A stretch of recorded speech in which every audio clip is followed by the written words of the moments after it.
Hey guys, it's me Simo Orohara, and in this video we're gonna talk about something very interesting. No doubt, one of the biggest surprises for the soldiers of the Van der Reich was Yhwach's announcement of appointing Uryu as his successor. This decision had a massive impact on the Sternreiter. How could a boy whom almost no one knew be chosen as their heir to the Quincy Emperor? It was truly an unexpected move. However guys, I wanted to see the reaction of the Van der Reich soldiers if, after the first invasion, Yhwach returned with someone else instead of Uryu, or rather alongside Uryu, and that person was none other than Ichigo Kurosaki, as a new member of the Van der Reich. Yes, this scenario could have happened at the end of the first invasion, when Yhwach pointed his sword at Ichigo's throat and told Hirschfeld that they would have to take him with them to the castle, where he would undergo a re-education to serve under their command. And this raises many questions. Why did Yhwach want to take Ichigo and put him through a re-education? How would this process have worked? Could Ichigo have received a Schrift like Uryu? All these questions guys will be explored in this video. Now, I want to start with the last thing I have mentioned, Uryu. Naturally, there is a huge difference between Uryu's actual recruitment by Yhwach and the possible scenario of Ichigo joining. If we look at Uryu guys, the mere reason he joined was that he was a Quincy. From the very beginning, he believed himself to be the last surviving Quincy alongside his father. Of course, we know the real reason behind Uryu's decision.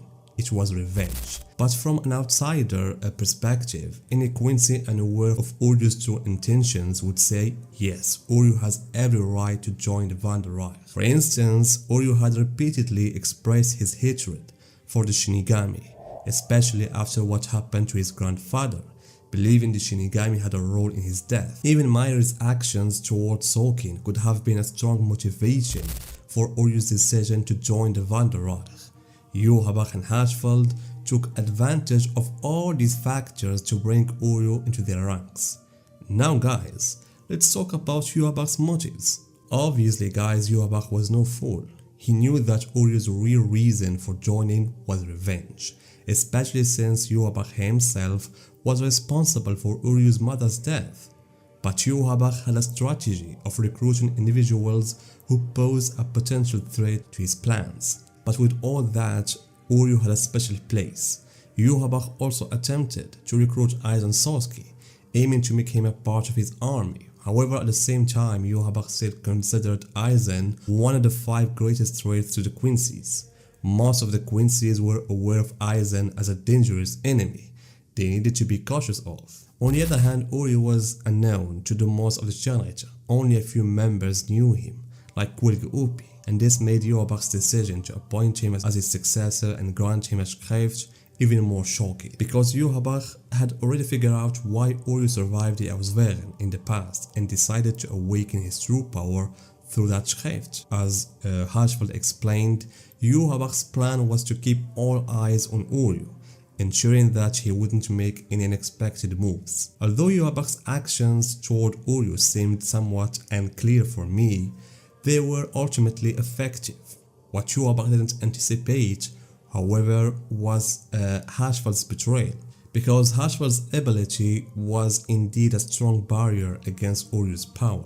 And this guys brings us to the most important question. How would things have been for Ichigo? First, Yhwach's interest in Ichigo guys was big, perhaps more than anyone else. And the reason for this is Ichigo's unique nature. Compared to Uryu, he possesses multiple powers. We're not just talking about his Shinigami and Quincy abilities. He had a total of 5 power sources: Human, Shinigami, Quincy, Fullbring, and Hollow. Yhwach knew that these 5 elements were crucial for breaking the Soul King's seal, which was necessary to remove the king from his path. Therefore guys, the best scenario for Yhwach would have been to bring Ichigo to his side. Not only to use his power in attacking the other great forces, but more importantly, to break the Soul King's seal. However, the biggest issue was that Ichigo wasn't like Uryu, who willingly joined Yhwach. No, Ichigo would never have considered siding with Yhwach, even if it was just an act to make some revenge plan, because Ichigo knew very well that Yhwach was responsible for his mother's death. However, Ichigo would never side with him because of his deep connection to the Shinigami and the fact that he wouldn't want his friends to see him on Yhwach's side, something he made clear to Uryu in part 3 of the anime. That's why, guys, the best solution for Yhwach would have been to control Ichigo by force, especially in the beginning when Ichigo was still unaware of the truth about his Quincy heritage. I believe Yhwach would have taken Ichigo to his castle and tried to control him, using an ability similar to Giselle's zombie power. Let's not forget, guys, that all his generator abilities originally came from Yhwach, so it's possible that Yhwach himself had a similar power. But now, let's go even further and explore a wild idea. What if Yhwach had the ability to manipulate Old Man Zangetsu? What if, from the very beginning, he had made the old man play with Ichigo's mind?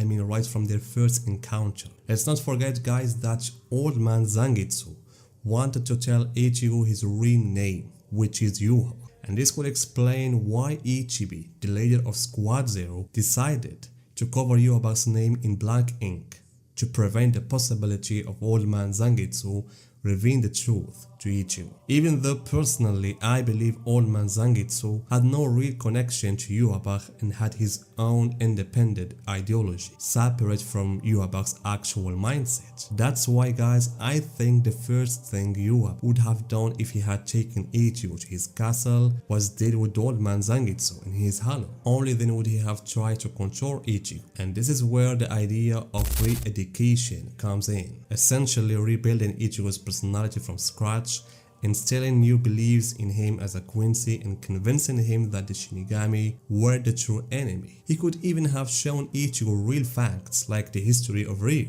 Ichigo had already seen this or glimpses of this when he was with Ichibi, but with Yhwach, he would have seen those memories from Yhwach's perspective. Of course, in that case, Ichigo wouldn't have independent consciousness. He would have been more like a zombie, but with great power. Yhwach could have granted him a Quincy Schrift with tremendous boost in power. And this raises, guys, an interesting question. What would Ichigo's Schrift have been? There are many possibilities, but one thing is certain: his letter or Schrift would have represented the combination of all his powers and amplified them. For example, let's have P for paradox, representing the fusion of contradictory forces within Ichigo's body, yet functioning effectively together. With this power, Ichigo could use attacks from all 5 of his abilities effortlessly and with great power, while also disrupting and neutralizing enemies' abilities. Or perhaps V for Vasa, allowing Ichigo to absorb any type of and incorporate it into his own. Now, guys, imagine how the Shinigami would have reacted to seeing Ichigo, a person of such great importance, on the enemy's side.